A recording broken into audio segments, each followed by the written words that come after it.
बिस्मिल्लाहिर्रहमानिर्रहीम। अस्सलाम वालेकुम नाज़रीन, प्रोग्राम आप देख रहे हैं 7 से 8 सना हाशमी के साथ। मुझे उम्मीद है कि आप तमाम लोग खैरियत से होंगे।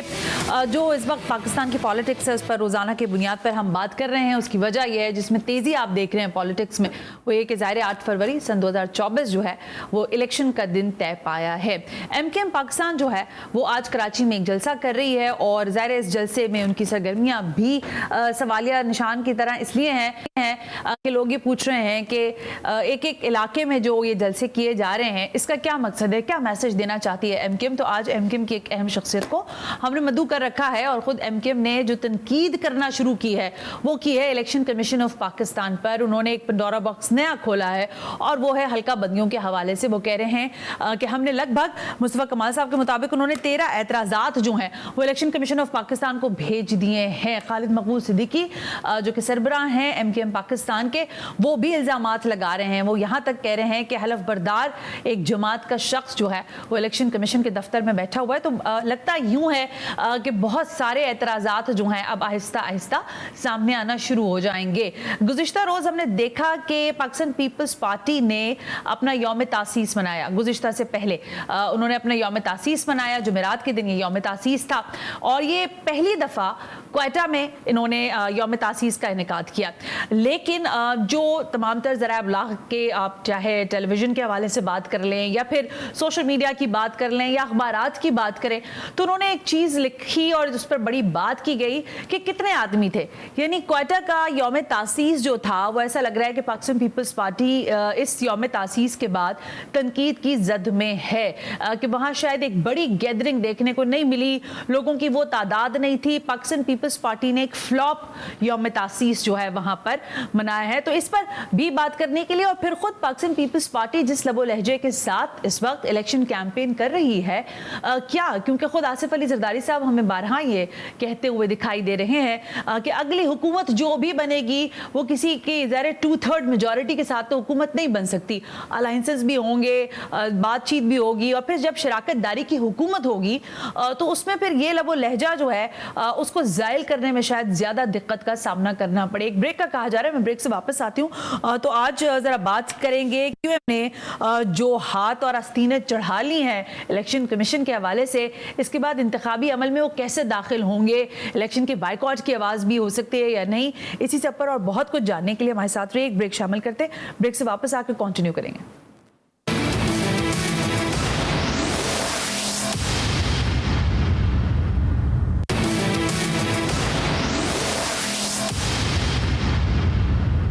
वेलकम बैक नाज़रीन, हम ब्रेक पर थे और मैंने आपसे कहा कि ज़रा दो अहम शख्सियात से आज बात करते हैं। एक तो पाकिस्तान पीपल्स पार्टी का जो यौम तासीस है वो तनकीद की जद में तो है ही है, लेकिन ख़ुद पाकिस्तान पीपल्स पार्टी के परफॉर्मेंस के हवाले से भी बड़ी बात की जा रही है कि उन्होंने क्या डिलीवर कर दिया और किन, क्या कहते हैं ना, किन पैरों पर वो जाकर वोट मांगेंगे। इस वक्त मेरे साथ मौजूद हैं सेनेटर वकार मेहदी, पाकिस्तान पीपल्स पार्टी के एक अहम शख्सियत हैं, ज़ीरक सियासतदान हैं और ज़ाहिर हमेशा से हमने इनको पाकिस्तान पीपल्स पार्टी के साथ ही देखा है। सेनेटर वकार मेहदी साहब, अस्सलाम वालेकुम, बहुत बहुत शुक्रिया वक्त देने के लिए। जी वालेकुम सलाम, बहुत शुक्रिया आपका भी। Thank you. सेनेटर साहब, सवालात तो मेरे पास काफ़ी हैं और ज़ाहिर है आपकी शख्सियत और फिर आपने जितना पाकिस्तान पीपल्स पार्टी में वक्त गुजारा उस सब पर हमें बात करनी ही होगी। लेकिन पहले तो ज़रा ये बताएं ना कि ये जो यौम तासीस था 56वां, ये पहली बार क्वेटा में आपने इसका यौम तासीस मनाया, लेकिन आपके नाक़िद मौजूद हैं और वो कह रहे हैं कि भाई मनाना था तो खड़ी खुदा बख्श में कर लेते, कराची की सतह पर कर लेते, पंजाब में भी किसी हद तक आप कहीं ना कहीं कुछ लोगों को जमा कर लेते। क्वेटा जाकर यौम तासीस मनाने की क्या जरूरत थी, क्योंकि वहां तो आप एक बड़ी गैदरिंग करने में नाकाम हुए हैं।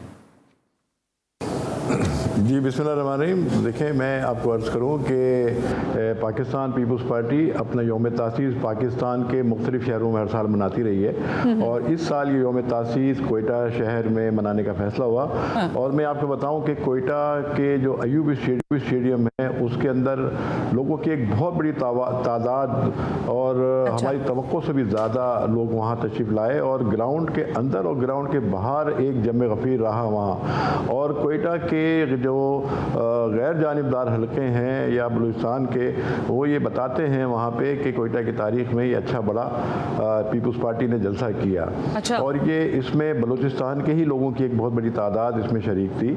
और वैसे तो बहुत सी जगह मुख्तलिफ सूबों से हमारे मंदूबीन थे, डेलीगेट्स थे, वो भी तशरीफ़ लाए थे, लेकिन मुकामी लोगों ने, कोयटा शहर के लोगों ने, कोयटा शहर के कारकुनों ने और बलूचिस्तान के बलूम कारकुनों ने बहुत बड़ी तादाद में शिरकत की और बड़ी ज़बरदस्त किस्म की सियासी सरगर्मी जो है वो कोयटा शहर में हुई है। चेयरमैन साहब ने वहाँ Balochistan high court bar association से भी खिताब किया, मुख्तलिफ हमारे जो बल्दियाती नुमाइंदे थे उनसे भी उन्होंने खिताब किया, मुख्तलिफ वफूद से वो मिले और बहुत बड़ी तादाद में लोगों ने शमूलियत भी वहाँ कोयटा में जो हमारे इलेक्टेबल्स हैं, हमारे नोटेबल्स हैं, उन्होंने शमूलियत भी इख्तियार की है। तो हमारे लिहाज से कोयटा का जो शो है बहुत ही तारीख़ी रहा, अच्छा रहा और बड़ा पॉजिटिव रहा और इसके दूरदर्श नताइज भी इंशाल्लाह हमें जो नज़र आ रहे हैं वो कि कोयटा में और बरखास्त सूरत में बलूचिस्तान के अंदर जो हमारे जो इलेक्शन होंगे उसमें पीपल्स पार्टी खातिर खा कामयाबी उसमें हासिल करेगी। वकार मेहदी साहब, आप कहते हैं ना तो हम मान लेते हैं, लेकिन उनकी भी माननी है और उनको भी देखना पड़ेगा जो आप पर इस हवाले से तनकीद कर रहे हैं। चलें आगे बढ़ते हैं। कुछ ज़रा ये फरमाएं कि ये बिलावल भुट्टो जरदारी साहब का जो लबो लहजा है, जिस अंदाज से, जो अंदाज़े तकल्लुम है, जिस तरह से वो मुस्लिम लीग नून पर तीर बरसा रहे हैं मुसलसल, हर जहाँ पे भी जाते हैं, चाहे मीटिंग्स हों, चाहे प्रेसर्स हों, चाहे जलसे हों या फिर आपका यौम तासीस हो, तो आपको लगता है कि जब हम ये बात कर रहे हैं, वो खुद आसिफ अली जरदारी साहब कि शराकतदारी की हुकूमत बनने जा रही है 2024 में भी, तो फिर ये जो तीरों निश्तर आप लोगों की जानिब से बरसाए जा रहे हैं, इसके बाद टेबल टॉक कैसे मुमकिन होगी? एक साथ बैठकर, इकट्ठे बैठकर काम करना आपको नहीं लगता मुश्किलात का शिकार हो जाएगी पीपल्स पार्टी? नहीं जी, देखें बात यह है कि हम तो ये कह रहे हैं और ये बताते रहे हैं कि PMLN की जब ये कोलिशन गवर्नमेंट थी, उनके प्राइम मिनिस्टर थे, तो जरदारी साहब ने ये मुतादिद मरतबा अपने इंटरव्यूज़ में कहा है कि उन्होंने काफ़ी मशवरे दिए सूरत हाल और माशी सूरत हाल को बेहतर करने के लिए, लेकिन उस पर PMLN की क़यादत ने अमल दरामद नहीं किया, जिसकी वजह से मुल्क में जो है बेरोज़गारी और महंगाई में जो इजाफा हुआ और मुल्क की माशी सूरत हाल इस किस्म की हुई। और जहाँ से बिलावल साहब का सवाल है, बिलावल साहब बिल्कुल सही फरमा रहे हैं। अच्छा। कि क्योंकि मेन स्टेक होल्डर PMLN थी और महंगाई पे काबू पाने में वो नाकाम रही है, इसलिए उसको पाकिस्तान महंगाई लीग का नाम उन्होंने दिया है। और उनके ज़माने में जितनी महंगाई बढ़ी, बेरोज़गारी बढ़ी, इन्फ्लेशन बढ़ा और जहां इसाक डार साहब जो है वो डॉलर को नीचे करने का अज़म लेके आए थे, वो डॉलर भी नीचे नहीं आ सका और इस तरीके से जो सूरत हाल रही है वो बहुत ही अच्छी नहीं रही। लेकिन पाकिस्तान पीपल्स पार्टी का जहाँ तक इसमें किरदार था, हमने अपना भरपूर किरदार अदा किया है। पाकिस्तान पीपल्स पार्टी के जो गुजरा थे उन्होंने डिलीवर भी किया। आपने देखा कि चेयरमैन बिलावल भुट्टो जरदारी साहब ने बतौर वज़ीर ख़ारजा और नौजवान वज़ीर ख़ारजा के जिस तरह से डिलीवर किया है, वो मैं समझता हूँ कि वज़ारत ख़ारजा की तारीख में बहुत ही नुमाया किरदार और नुमाया रोल और उन्होंने अदा किया। जो जितने उन्होंने दौरे किए, वहाँ जाके उन्होंने पाकिस्तान की साख को बहाल किया, पाकिस्तान के ताल्लुकात को बहाल किया और पाकिस्तान के लिए जो है दूसरे ममालिक के दिल में जो है गुंजाइश भी पैदा की, जिसके बायस बहुत सारे जो इशूज़ थे वो रिजॉल्व हुए हैं। FATF के ग्रे लिस्ट से जो है बिलावल साहब की मेहनतों से वो निकाला गया और जिसका इजहार प्राइम मिनिस्टर ने अपनी जो आखिरी तकरीर थी पार्लियामेंट में जो शहबाज शरीफ साहब ने की थी, उसमें उन्होंने जो है बिलावल भुट्टो जरदारी साहब को खराज तहसीन भी पेश किया था और उनकी कारकर्दगी पर बड़ा इज़हार मुसरत का भी इजहार किया था। तो इसके वजह यह है कि वो जो भी कुछ बिलावल साहब ने पाकिस्तान पीपल्स पार्टी की टीम ने इस कोलिशन गवर्नमेंट में किरदार अदा किया, वो बेमिसाल रहा। जहाँ तक PMLN की बात है, तो चाहे वो उनके जो भी गुजरा थे, वो जो डिलीवर उनको करना चाहिए था वो उसमें वो नाकाम नजर आए। वकार मेहदी साहब, आपकी बात दुरुस्त है और ये सारा जो आपने बैकग्राउंड बताया वो भी हमारे इल्म है, लेकिन मैं ये पूछ रही हूँ, देखें मुस्तकबिल की भी बात देखनी है ना। मुस्तकबिल में अगर शराकतदारी की हुकूमत कायम होगी तो उसमें फिर ये जो आप लोगों का अंदाज है या बिलावल साहब का बिलखुसूस अंदाज है, ये तो प्रॉब्लम क्रिएटर बन सकता है। क्योंकि आज अगर मुस्लिम लीग नवाज खामोशी अंदाज से आपको जवाब दे रही है, तो शराकतदारी की जब बात आएगी तो शायद वहां पर उनकी भी आस्तीनें चढ़ जाएं। सर, मैं ये पूछ रही हूँ आपसे। देखिए जी, आपको मैं अर्ज़ करता चलूँ कि इस वक्त पाकिस्तान पीपल्स पार्टी पूरे मुल्क में, जिस तरह आपने भी फरमाया कि हम अवामी राब्ता मुहिम के ज़रिए लोगों से रब्ता कर रहे हैं और हमें बड़ी पजीराई मिल रही है, और हमें इस बात की बहुत ही ज़्यादा तवक्को है कि 8 फरवरी को इलेक्शन जो होने जा रहे हैं उसमें पाकिस्तान पीपल्स पार्टी को एक बड़ा मैंडेट पूरे पाकिस्तान से मिलेगा। अच्छा, और बिलखुसूस पंजाब से भी मिलेगा। तो इस बुनियाद पर पाकिस्तान पीपल्स पार्टी ही इंशाल्लाह सिंगल लार्जेस्ट पार्टी बन के सामने आएगी। और जैसे जरदारी साहब ने जो फरमाया कि कोलिशन गवर्नमेंट, तो हम उसमें दीगर सियासी जमातों को जो पार्लियामेंट में उस वक्त कामयाबी हासिल करके आएंगे उनको दावत देंगे कि कोलिशन गवर्नमेंट, क्योंकि आपको मालूम है कि जनाब बिलावल भुट्टो जरदारी साहब जो बात कर रहे हैं कि हमें इख्तलाफ की सियासत बुला के हमें आगे भी बढ़ना होगा। जब ये फॉर्मेशन होगी तो हम कोशिश पूरी करेंगे कि सब मिलकर जो है जो पाकिस्तान को जो बहरान दरपेश हैं उससे पाकिस्तान को बाहर निकाला जाए, पाकिस्तान की माशी सूरत बेहतर किया जाए। और हम तो गरीब आदमी को, मजदूर को, किसान को, वो वर्किंग क्लास के आदमी को मजबूत करना चाहते हैं, बेहतर करना चाहते हैं। और हमेशा पाकिस्तान पीपल्स पार्टी वकार मेहदी साहब, ठीक है, ये आपने, इसका मकसद ये है कि आप ये गुमान कर रहे हैं कि आप सिंगल लार्जेस्ट पार्टी होंगे, इसलिए बाकी सारी शायद मानदा जमातों की आपको जरूरत पड़ जाए, मुस्लिम लीग नवाज होती है हो, नहीं होती ना हो। लेकिन अब जरा आगे बढ़ जाते हैं। आसिफ अली जरदारी साहब क्लियर कह रहे हैं कि पार्लियामेंटेरियन पीपल्स पार्टी, पार्लियामेंटेरियन जो है उसका सदर मैं हूं और उसके मामलात मैं देख रहा हूं, और पाकिस्तान पीपल्स पार्टी जो है उसके चेयरमैन है बिलावल साहब। अब ये जो दो पार्टी घर में ही है, आपको नहीं लगता कि क्या मुस्तकबिल में या आप देख रहे हैं कि ऐसा हो सकता है? मुझे पता है आप इसका जवाब नफी में देंगे, लेकिन मैं फिर भी पूछ रही हूं कि कोई खलीज तो नहीं पैदा होगी, क्योंकि कैंडिडेट्स की सतह पर ही अगर हम बात करें तो जरदारी साहब कह रहे थे कि बिलावल को तो टिकट मैंने खुद देना है। तो आपको लगता है कि खलीज पैदा हो सकती है पार्लियामेंटेरियंस, पीपल्स पार्टी पार्लियामेंटेरियंस और पीपल्स पार्टी में, या नहीं? देखिए जी, पार्टी के अंदर सीसी फैसले करती है और कलेक्टिव फैसले होते हैं, और जरदारी साहब और बिलावल भुट्टो साहब एक ही पेज के ऊपर है, पूरी पार्टी एक ही पेज पे। और ये जिस किस्म की जो प्रोपेगेंडा चलाया गया, इस तरह से बदगुमानियां लोगों पैदा की गई, उसको आपने देखा कोयटे के जलसे ने उसको बिल्कुल ही ख़त्म कर दिया और ये बता दिया कि जो पीपल्स पार्टी का परचम है उसके ज़ेर साया क़यादत भी और कारकुनान भी, अहदेदारान भी, लोग भी एक हैं, और इसमें कोई भी किसी किस्म का कोई भी इसमें इख्तलाफ नहीं है, तकसीम नहीं है, ऐसी कोई बात नहीं है। और क्योंकि पीपल्स पार्टी पार्लियामेंटेरियन आपको मालूम है कि 2002 में बनी थी, जबकि हमारा वो निशान ले लिया गया था और उसके बाद हमें इलेक्शन लेने, तो हमने ये पीपल्स पार्टी पार्लियामेंटेरियन के नाम से बनाई थी, जिसके पहले सदर जो है वो मखदूम अमीन फ़हीम थे, उसके बाद जरदारी साहब इसके सदर हैं। और जरदारी साहब और बिलावल भुट्टो साहब मुश्तरका और एक मशावरत के साथ फैसला करते हैं, और कभी कोई, चाहे वो 2008 हो, 2013 हो, 2018 हो, कभी किसी किस्म का इख्तलाफ नहीं आया। पीपल्स पार्टी पार्लियामेंटेरियन के नाम से ही पाकिस्तान पीपल्स पार्टी ने तमाम इलेक्शन लड़े, चाहे वो बल्दियाती हों या आम इंतखाबात हों। तो ऐसी कोई बात नहीं है, और पाकिस्तान पीपल्स पार्टी इसी तरीके से आगे बढ़ेगी और इसी इत्तेहाद के साथ कामयाबी भी हासिल करेगी। चलें देख लेते हैं इस पर भी। लेकिन एक और भी सवाल उसी बात से, यानी आसिफ अली जरदारी साहब की गुफ्तगू से निकला है। उन्होंने कहा बिलावल भुट्टो जरदारी साहब जो हैं वो अभी ट्रेंड हो रहे हैं, यानी उनकी तरबियत हो रही है। तो फिर लोग सवाल ये करें, क्योंकि हमने जब देखा बीबी की शहादत के बाद जब बिलावल भुट्टो जरदारी साहब जो हैं वो मंजर आम पर आए हैं, तो बड़े लोगों ने कहा कि उनकी तरबियत में एतजाज एहसन साहब का भी हाथ है, उसमें रजा रब्बानी साहब भी कहीं हैं, फिर आप जैसी शख्सियत और दीगर और अशखास का भी नाम लिया जाता रहा। इस वक्त कौन ट्रेनिंग दे रहा है बिलावल साहब को? देखिए जी, बात यह है कि जरदारी साहब जो बात बात यह है कि सीखने का जो अमल होता है ना, चाहे वो 70 साल का आदमी हो, 60 साल का हो, 50 साल, सीखने का अमल तो जारी रहता है हमेशा। ये तो बिल्कुल इसमें कोई वो बात नहीं है। तो जारी बात है वो उनके वालिद हैं, उनकी वो जारी बात है उनने तरबियत की, और उनकी जो तरबियत है बिलावल भुट्टो जरदारी साहब की, वो तो उनकी माँ की गोद में हुई है, और वो बड़े जिस तरीके से उन्होंने सियासत में आगे अपने को लाए हैं और मनवाया है। और जरदारी साहब ने वहाँ ये जलसे में भी ये तकरीर में अपने खिताब में कहा कि ये शहीद जुल्फ़िकार अली भुट्टो के नवासे हैं, मोहतरमा बेनज़ीर भुट्टो के बेटे हैं, मेरे बेटे हैं। लेकिन अब बिलावल भुट्टो जरदारी ने अपनी पहचान बना ली है, अपनी शनाख्त बना ली है। और बिलावल भुट्टो जरदारी जो है वो बहुत बेहतर जो है पाकिस्तान के साबित हो रहे हैं। तो इस बात को सभी मानते हैं, तो इसमें जो है ऐसी कोई बात नहीं है। ठीक, वकार मेहदी साहब, फिर अगला सवाल ये मुझे बताएं ना, चलें जरा कराची के हवाले से थोड़ी बात करते हैं। अभी हमने हमेशा देखा पाकिस्तान पीपल्स पार्टी का जो भी जलसा होता है वहाँ एक ही नारा लगता है, कल भी भुट्टो जिंदा था, आज भी भुट्टो जिंदा है, जिए भुट्टो। लेकिन ये जो कराची में एक मैं कह सकती हूँ जलसा ही आपने किया था, वहाँ आप लोगों ने जिए महाजर का नारा लगा दिया, ये क्यों हुआ और इसके पीछे क्या पूरी फिलॉसफी है पाकिस्तान पीपल्स पार्टी की?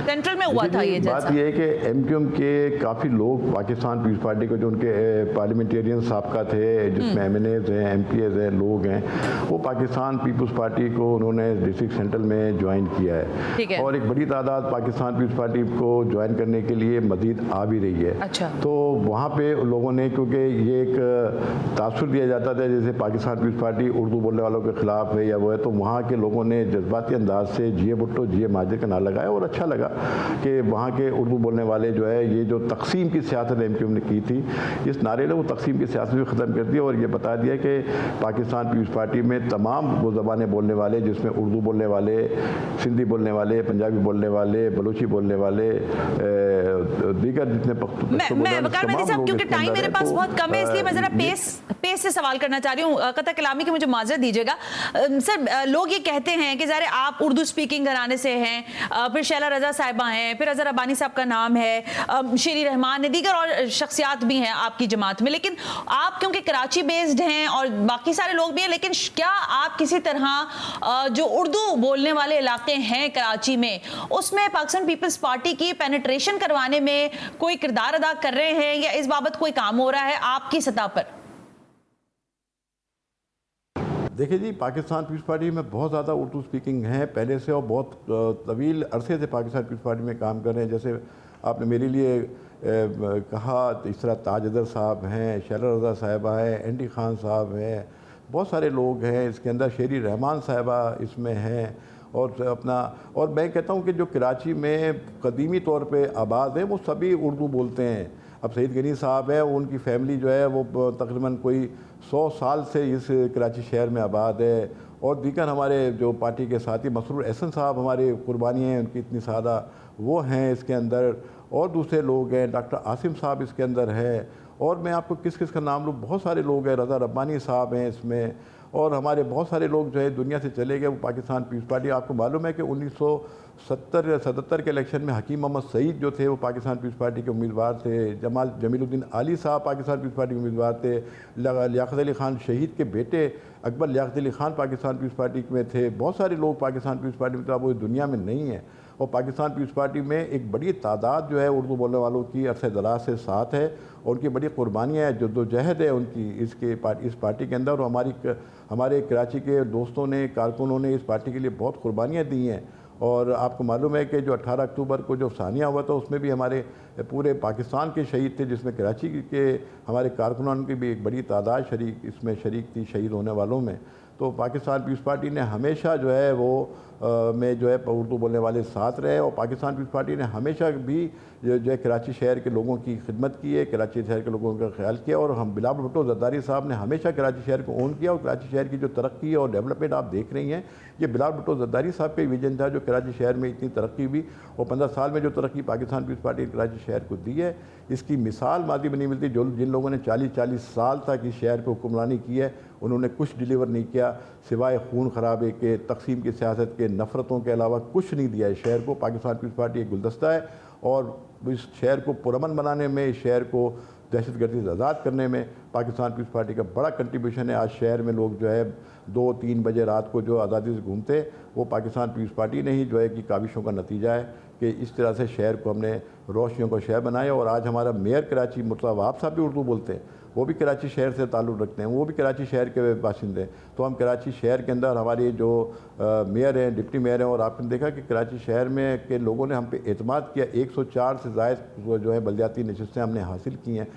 वकार मेहदी साहब, अभी आप कराची के और बाकी सारी अपनी चीज़ों का ज़ाहिर है जो परफॉर्मेंस है उसकी बात कर रहे थे। जमात इस्लामी कहती है, फिर एमक्यूएम पाकिस्तान आपकी नाक़िद है, वो भी कहती है कि अभी हाल फिलहाल की नहीं लेकिन पिछले 15 बरस का भी अगर अहाता करें तो पाकिस्तान पीपल्स पार्टी ने मां सिवाय यहाँ पर सिर्फ कॉस्मेटिक कुछ काम करने के कोई कॉन्क्रीट लेवल पर काम नहीं किया। इस तासुर को कैसे देखते हैं आप? देखिए जी, किसी की ख्वाहिश पे हमारा मैंडेट ख़त्म नहीं हो सकता। हमको मैंडेट आवाम ने दिया है और आवाम ने हम पे एतमाद किया है। हमारे इस बलदियाती इलेक्शन के अंदर जो है वो 104 से ज़ायद नशस्तें थी। और मैं आपको पीछे ले जाऊँ थोड़ा, सितंबर 2021 में कंटोनमेंट बोर्ड के इलेक्शन हुए थे। पाकिस्तान पीपल्स पार्टी ने 3 कंटोनमेंट बोर्ड जीते थे और वो कंटोनमेंट बोर्ड भी जीता था जिसको क्लिफ्टन कंटोनमेंट बोर्ड कहते हैं, जहाँ से सदर पाकिस्तान मुंतखब होते रहे, गवर्नर सिंध इमरान इस्माइल मुंतखब होते रहे। वो कंटोनमेंट बोर्ड पाकिस्तान पीपल्स पार्टी ने जीता। और आपको मालूम है कंटोनमेंट बोर्ड्स जो है वो फेडरल गवर्नमेंट के तहत होते हैं और वहाँ के लोगों ने हम पे एतमाद किया। मजीद कंटोनमेंट बोर्ड हमने जीता, मनोड़ा कंटोनमेंट बोर्ड हमने जीता, क्लिफ्टन कंटोनमेंट हमने जीता। 6 कंटोनमेंट बोर्ड में से 3 कंटोनमेंट बोर्ड हमने जीते। तो ये पाकिस्तान पीपल्स पार्टी ने डिलीवर किया था तो लोगों ने हम पे एतमाद किया और ये कंटोनमेंट बोर्ड हमने जीते। और वहाँ पे हमारे जो काउंसलर्स हैं, हमारे वाइस प्रेसिडेंट हैं, वो वहाँ काम कर रहे हैं और डिलीवर कर रहे हैं लोगों को। अच्छा। और आज भी जब डिफेंस और कंटोनमेंट एरियाज़ के अंदर कोई प्रॉब्लम होती है तो सिंध हुकूमत ही अपनी मशीनरी भेजती है, सिंध हुकूमत ही वहाँ पे जो है रिलीफ का काम करती है। तो हमने हमेशा उन जगहों पे भी काम किया जहाँ हमारा मैंडेट नहीं था। हमने हर पूरे शहर को अपना शहर समझा है और पूरा सूबा जो है वो हमारे साथ खड़ा हुआ है और पाकिस्तान पीपल्स पार्टी को सपोर्ट करता है। और इंशाल्लाह इस 8 फरवरी को भी दुनिया देख लेगी कि कराची से लेकर कश्मीर तक पाकिस्तान पीपल्स पार्टी के परचम में लहराएंगे। चलें ठीक है, ये तो वाकई वक्त बता देगा। लेकिन करप्शन और पाकिस्तान पीपल्स पार्टी, जब आप अपनी ब्रांडिंग करते हैं ना वकार मेहदी साहब, तो पाकिस्तान पीपल्स पार्टी की ब्रांडिंग में करप्शन साथ आ जाती है। तो ये ब्रांडिंग का जो आपका इशू है, यानी पाकिस्तान पीपल्स पार्टी करप्शन, ये कैसे जाहिल होगा? क्योंकि ये जाहिल नहीं हो रहा। आप जब भी बात करते हैं, लोगों से बात करें तो कहते हैं जी पाकिस्तान पीपल्स पार्टी तो ठीक है लेकिन करप्शन का क्या करेंगे? देखिए जी, ये प्रोपेगेंडा जो है ये मुखालफिन का प्रोपेगेंडा रहा है। जरदारी साहब के खिलाफ कितने केसेस बनाए गए और सैफुर रहमान जो नवाज शरीफ साहब के दौर में एहतसाब ब्यूरो चला रहे थे, उन्होंने अपने गुनाहों की माफ़ी मांगी, अपनी ज़ातियों की माफ़ी मांगी और जरदारी साहब के पैरों पर हाथ रख के माफ़ी मांगी। और इसके गवाह जो एक मारूफ एंकर पर्सन है हामिद मीर साहब है। और जरदारी साहब तमाम केसेस से बाइज्जत बरी हुए हैं, कोई केस साबित नहीं हो सका। और ये जो हम पे इल्ज़ाम लगाया जाता है, कोई ये सब झूठा प्रोपेगेंडा है, कोई इसका जो है हकीकत से ताल्लुक नहीं है। पाकिस्तान पीपल्स पार्टी ने हमेशा मेरिट पे काम किया है और मैं कहता हूँ कुछ भी है ना, आप अदालतों में साबित करें, कोई जो भी है सारे केसेस मैं आपसे ये बात नहीं कर रही। देखिए वो ठीक है, अदालतों में केसेस हुए और बाकी सारी चीजें थी, लेकिन मैं ये पूछना चाह रही थी आपसे कि ये जो तासुर है कि पाकिस्तान पीपल्स पार्टी करप्शन करती है, ये कैसे आप खत्म कर सकते हैं? देखिए जी, बात यह है कि हमने तो अपने अमल से इस तासुर को ज़ाहिर किया है, हमने अपने डिलीवरेंस से ज़ाहिर किया है। और ये तो चंद लोगों के दिमागों में जो है वो मुखालफिन ने जो डाला गया था और उससे वो अब बाहर आ गए। अगर आप देखें तो पाकिस्तान, अगर ये तासुर कायम रहता तो पाकिस्तान पीपल्स पार्टी कैसे कामयाब होती?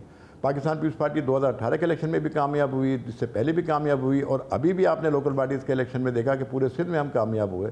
अगर इस तरह का तासुर होता तो हमें क्यों वोट पड़ते? क्योंकि लोगों को ने इस तासुर को मुसरत किया है, पाकिस्तान पीपल्स पार्टी पे एतमाद किया है। ये वो चंद लोगों ने अपने जो मुखालफिन हैं ये वो प्रोपेगेंडा करते हैं और ये मुखालफिन ये जो हमें मैंडेट मिलता है ना, ये उनके मुँह पर हमारे लोगों की तरफ से तमाचा होता है और पाकिस्तान पीपल्स पार्टी को वो मुंतखब करते हैं, वोट देते हैं, मैंडेट देते हैं और एतमाद का इज़हार कर। लास्टली मुझे बता दें कि सभी किसी ना किसी के लाडले बन रहे हैं और कहा जा रहा है पाकिस्तान पीपल्स पार्टी भी किसी का लाडला बनना चाहती है। आप किसके लाडला बनना चाह रहे हैं सर? देखिए जी, हमें तो सिर्फ आवाम का लाडला बनते हैं। आवाम के हम लाडले हैं और आवाम हमारे लाडले हैं। हम किसी फ़र्द के या किसी चीज़ के और के लाडले नहीं बनते। और ऐसे ये जो लाडलों का इत्तेहाद है ये हमारे ख़िलाफ़ पहले भी कायम होता रहा है और इन लाडलों को मुँह की खानी पड़ी है। और जो लोग किसी और की बैसाखी पे सियासत करते हैं ना, तो वो हमेशा बैसाखी, क्योंकि बैसाखी जैसी भी होती है ना उसमें दीमक लगी होती है, वो टूट जाती है।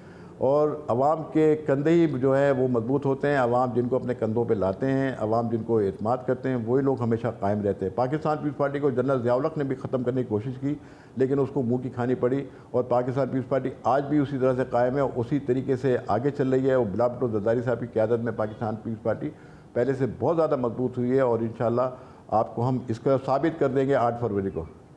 इंशाअल्लाह इस 8 फरवरी के जो इलेक्शन होंगे उसके बाद सिर्फ़ और सिर्फ वज़ीर-ए-आज़म बिलावल भुट्टो ज़रदारी होंगे। और क्योंकि उनको आवाम का मैंडेट हासिल होगा, आवाम का एतमाद हासिल होगा। और क्योंकि इस वक्त क्योंकि नौजवानों की तादाद 65-70% है पाकिस्तान में, इस वक्त नौजवानों के वाहिद लीडर जो हैं वो बिलावल भुट्टो ज़रदारी हैं। और नौजवानों का जो एक वोट है, बड़ा वोट है, वो पाकिस्तान पीपल्स पार्टी को, बिलाल भुट्टो को जरदारी को ही मिलेगा, जिसके बाद वो इस पाकिस्तान के वज़ीर-ए-आज़म होगा। और सिर्फ बिलाल भुट्टो जरदारी साहब ही इस मुल्क को बहरानों से निकाल सकते हैं, लोगों की सूरत-ए-हाल बेहतर कर सकते हैं, माशी सूरत-ए-हाल बेहतर कर सकते हैं, और कोई लीडर उनके सामने ऐसा नहीं है जो पाकिस्तान को बहरानों से निकाले। सिर्फ पाकिस्तान पीपल्स पार्टी, उसकी क़यादत जनाब बिलाल भुट्टो जरदारी साहब और आसिफ जरदारी साहब ही मुल्क को बहरानों से निकाल सकते हैं। सेंटर वकार मेहदी साहब हमारे साथ है। सर, आपका बहुत बहुत शुक्रिया। यहाँ वक्त हुआ है एक ब्रेक का।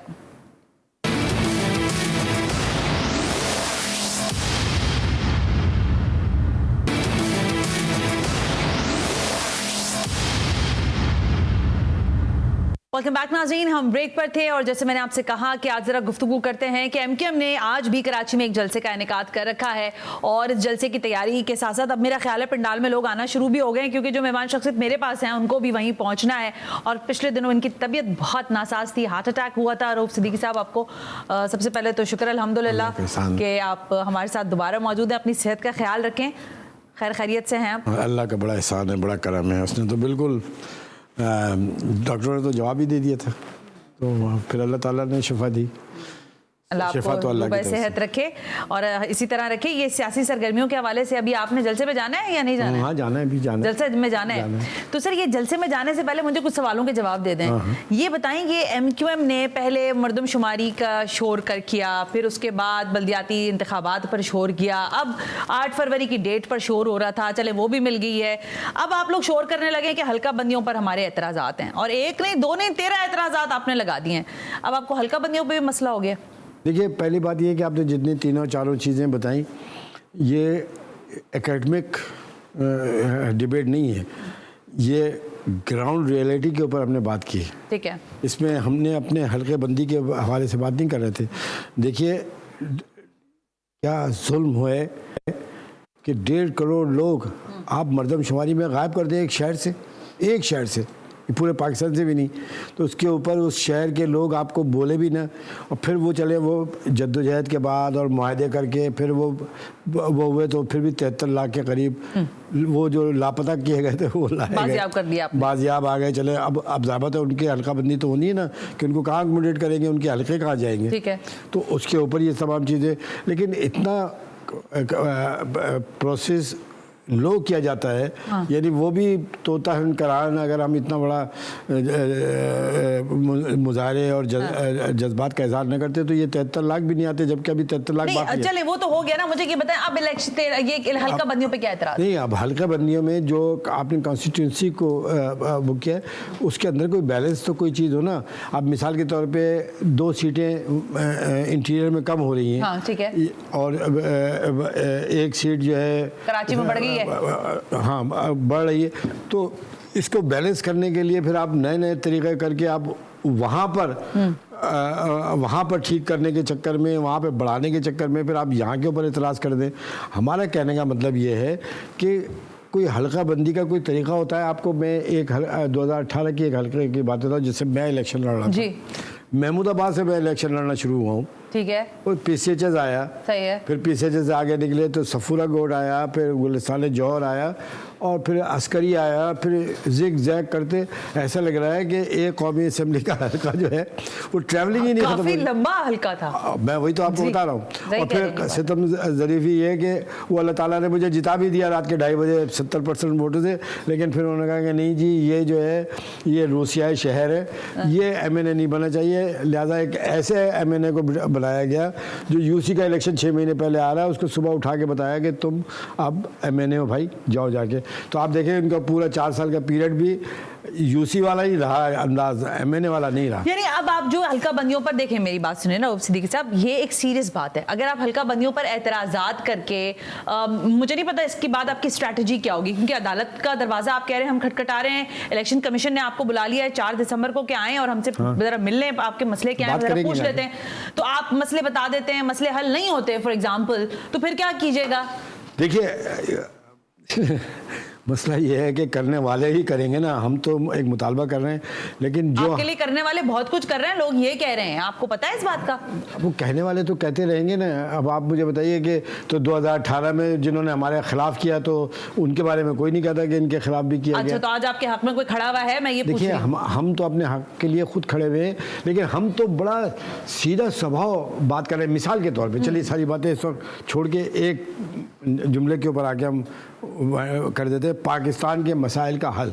अब ये सारे आइंस्टाइन और दानिशवर बैठे टीवी पे बोल रहे होते, हमने एक रेजोल्यूशन पास की है, एक करारदाद पास की है कि यही जो 18वीं तरमीम की एक क्लास है 140, उसी को आप थोड़ा सा करके तमाम ज़िलों को आज़ादी आप दे दें, ज़िलाई आज़ादी दे दें। मैं इस तरफ आ रही हूँ, आप इलेक्शन को डिले करने के किसी भी अमल का हिस्सा बनने तो नहीं जा रहे?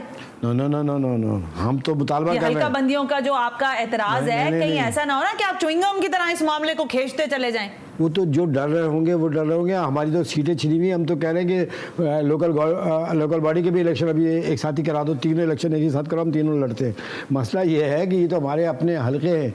हमने इतराज़ात इसलिए किए कि अगर हम खामोश हो जाते हैं तो इसका मतलब है कि ये लीगलाइज कर दिए जाएंगे, ये हर दफ़ा ऐसे ही चलेगा। अच्छा, अब एक और डिबेट का, क्योंकि टाइम पेस कम है इसलिए मैं पूछ रही हूं। कह रहे हैं ना कि कोर्ट में जाने के लिए, हाँ। देखिए कोर्ट तो ये भी ऑर्डर कर सकती है ना कि जनाब इसको आप अभी पेंडिंग में रखें, इलेक्शन कराएं, उसके बाद इसको आप तो आप मान जाएंगे? हमारे मानेंगे, जब कोर्ट ही कह देगा तो हम मानेंगे, लेकिन हम लीगल कोर्स में तो हर जगह जाएंगे ना। अच्छा। हम छोड़ तो नहीं सकते आवाम की नुमाइंदगी को। प्रैक्टिस पूरी करेंगे अपनी, बिल्कुल प्रैक्टिस पूरी करेंगे। और इलेक्शन के बाइकआउट का कोई आप लोगों के चांसेस नहीं, है? सवाल ही पैदा नहीं होता बाइकआउट का। हमारा देखिए, बाइकआउट का जो लोकल गवर्नमेंट का था उसमें तो बड़ी सीधी सब बात थी ना कि जितनी आधे से ज़्यादा सीटें आपने 75,000 वोट पे रखी और अपने हल्के की 25,000 वोट पे रखी। आपको टिकट मिल रहा है? वो तो पार्टी फैसला करेगी जो भी करेगी।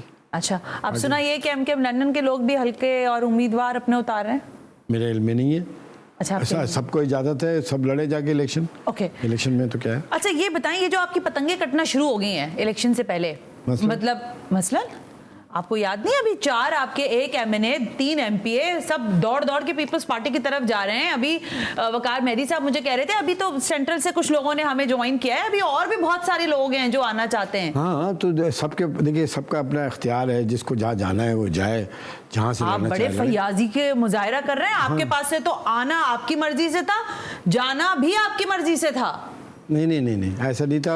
और आज भी नहीं है ऐसा। देखिए, बात यह है कि कोई एमकेएम को आके छोड़ के क्यों जाएगा जहाँ उसको इज्जत मिले, जहाँ उसको मिडिल क्लास के लोगों के लिए एक आशियाना एमकेएम ही तो थी जहाँ पे उनको इज्जत मिलती थी। अब नहीं है। नहीं, मैं एक मिसाल दे रहा हूँ कि आज भी यही है ना, मिडिल क्लास की क़यादत की तो यहाँ पर है। दूसरी जमातों में जब जाएंगे और जाने के बाद उनको ये पता चलेगा कि उनके साथ क्या तरीक़े हैं, तो और मैं समझता हूँ कि जहाँ भी रहें आबाद रहे, खुश रहे, कम से कम हम जिस जद्दोजहद में शरीक है, ये 2, 4 और 10 लोगों की बात नहीं है। एमकेएम के अंदर पर्सनल शख्सियत का कोई इतना इम्पैक्ट नहीं है। हाँ। हमारे यहाँ एक आइडियोलॉजी के ऊपर है, इंतखाबी निशान है पतंग और नाम है एमकेएम। वो जहाँ पर होगा लोग जाके वहाँ पे वोट डालेंगे। चले, आपकी बात को मैं रख लेती हूँ। अब गुज़िश्ता रोज़ एक इंटरव्यू किया मैंने महाजिर कौमी मूवमेंट के सरबराह आफाक अहमद साहब का। अच्छा, एक वो तो इंटरव्यू नहीं बल्कि इससे पहले भी पाकिस्तान पीपल्स पार्टी के रहनुमा हैं सईद गनी साहब, उन्होंने भी ये कहा कि ये जो एमकेएम पाकिस्तान थी है ना, ये थी हो गई है क्योंकि अब मुस्तफ़ा कमाल साहब उस पार्टी को चलाते हैं और इसका नाम पीएसपी है। एमकेएम दफन हो गई है, मदफन उसका बन चुका है और ये मजीद टूट फूट का शिकार होगी और मुस्तफ़ा कमाल तो हाईजैक कर चुके। इस पर आपका क्या तबसरा है? ये मैं अकेली नहीं, मतलब मैं तो उनके इल्ज़ामात आप तक पहुँचा रही हूँ। नहीं, तो मतलब है जो अब जो मुखालिफत करेंगे तो उनको तो कुछ ना कुछ तो कहना होगा। मसला ये है, हाईजैक तो नहीं किया हुआ उन्होंने? नहीं, इसमें हाईजैक को कोई 2, 4 लोग और 10 लोगों की बात नहीं है। पार्टी टिकट ठीक है एमकेएम के नाम पर है। एमकेएम की जो राब्ता कमेटी है वो रिकमेंड करती है। खालिद मकबूल सिद्दीकी उसके सरबराह हैं। पार्टी के टिकट के ऊपर दस्तखत एमकेएम के होंगे, पतंग पर दस्तखत उनके होंगे, चाहे वो मुस्तफ़ा कमाल लड़े, अनीस खानी लड़े, डॉक्टर खालिद मकबूल सिद्दीकी लड़े या कोई भी इलेक्शन लड़े, वो पार्टी टिकट के ऊपर इलेक्शन लड़ेगा ना, तो आप उसको इसी तरह काउंट करेंगे। लेकिन अगर आप कहना चाहें तो आप कहते रहिए, आप कुछ तो कहेंगे ना हमारे लिए। तो ये अच्छा है कि ये दाएँ बाएँ की बातें कर लें, और सीरियस और serious बात करते हैं। बेढंगे इल्जाम ना लगाएं। अच्छा चले, एक सीरियस बात है, एक सीट आपने कौमी असेंबली की कराची में बढ़वा ली, ये सीट कहाँ की है आपको पता है? नहीं, आप बताइए मुझे, मैं तो अभी देख रहा था उसके ऊपर काफ़ी मिसाल के तौर पे ये जो किमाड़ी की है, किमाड़ी की है। देखिए एक और सीट है जिसको जो अभी मैंने 244 के बाद की थी, अभी मुझे कोई बता रहा था इसके ऊपर, मेरी तो तबीयत ख़राब थी, तो मैं इसकी इतनी स्टडी नहीं कर सका। It's alright. किमाड़ी की जो सीट है, वैसे एक एनालिसिस कर लेते हैं कि किमाड़ी की सीट पर एमकेएम के कितने मसल्स चलेंगे, एमकेएम कितना वहां से अपना वोट बैंक उठाएगी, जरा ये जीतने के बड़े चांसेस हैं। कैसी बातें कर रहे हैं? जो वहाँ से भी है, बल्दिया की भी सीट है, वहाँ से भी निकल रही है। हमारी जो इस वक्त जो स्ट्रेटेजी है उसमें आप देखिए वहाँ जाकर कि वो तमाम रवायती जो ग्रुप होते थे, बरादरियाँ थी ना, वो इस वक्त एमकेएम को शामिल करेंगे। हम तो शोर भी नहीं कर रहे शमूलियत का। मैं आपको एक बात ऑनेस्टली, ये मैं आपको वैसे ही कह रही हूँ, आप अपनी गाड़ी में चलें, मैं जीटीवी की गाड़ी में चलती हूँ, उस किमाड़ी की कॉन्स्टिट्यूएंसी पे प्रोग्राम कर लेते हैं। आप ऐसे करिएगा जिस दिन आप ऐसे करिएगा कि जिस दिन इलेक्शन हो, मैं तो मसरूफ़ हूँगा, लेकिन मैं आपके साथ चलने के लिए तैयार हूँ। आपको मैं बताऊँ, इलेक्शन डे जो है वो फैसला करेगा।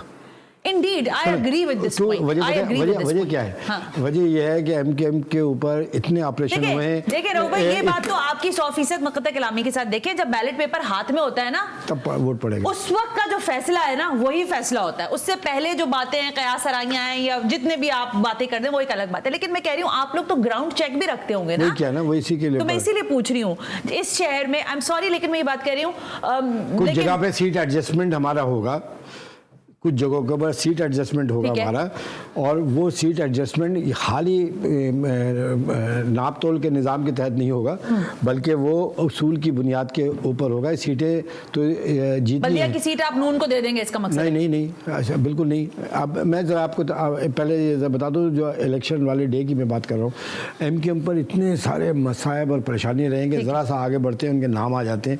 लिहाजा सब ने एक बात सीख ली है। मैं तो खुद आपको बता रहा हूँ कि पिछले 10-15 साल पहले जब हम पावर में थे, उस वक्त भी हमारे बहुत सारे कारकुनान साइकिल का बैज लगाकर एमकेएम का काम कर रहे होते थे, ताकि उनको कोई यही नहीं समझे कि ये एमकेएम के लोग हैं। तो साइकिल आपको बचा लेती थी?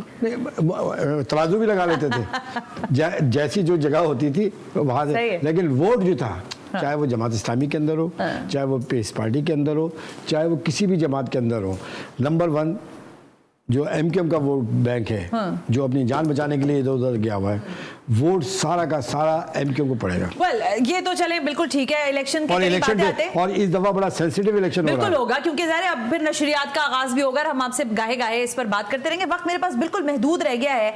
जाते जाते मुझे सिर्फ ये बता दें कि क्या आपके असेसमेंट है, इतनी सारी कॉर्नर मीटिंग्स, जलसे जुलूस, लोगों की तनकीद ये है या इल्ज़ाम ये है कि बहुत कुशन मिल गया है एमक्यूएम को, वो अपने पर खोल भी सकती है, कितनी सीट्स मुतवक्के हैं कराची से? देखिए, मतलब लार्जेस्ट बता दें मुझे। मैं लार्जेस्ट नहीं, तो मैं तो आपको बहुत बड़ी बात कर देता हूँ अभी, जो बिल्कुल इसके ऊपर आप पूरा इलेक्शन के 60 दिन आप कैलकुलेट कर दें। एमक्यूएम की नेशनल असेंबली की सीटें बैलेंसिंग वोट होंगी हुकूमत बनाने के लिए। What? पाकिस्तान की हुकूमत, मतलब 18-14 इससे ज़्यादा। और एमकेएम इस दफ़ा फेडरल में हम अपनी शराइत के ऊपर हुकूमत में शामिल होंगे, और हुकूमत बनी नहीं सकेगी, इतनी हैंग पार्लियामेंट आ रही है। बिग स्टेटमेंट रऊफ सिद्दीकी साहब, ये आप लिख लीजिए। 20 से कह रहे हैं, 20 से मतलब मैंने 18-14 कहा, तो उन्होंने कहा इतनी की बात नहीं, इससे ज्यादा की बात है। लेकिन अगर इससे कम भी है तो बैलेंसिंग वोट हमारी होगा। बैलेंसिंग वोट होगा, हुकूमत इनके बगैर नहीं बन सकेगी, और ये तो खैर माजी में भी होता रहा है। आज के प्रोग्राम के लिए बहुत बहुत शुक्रिया रऊफ सिद्दीकी साहब। सना हाशमी को इजाजत दीजिए, अल्लाह हाफिज।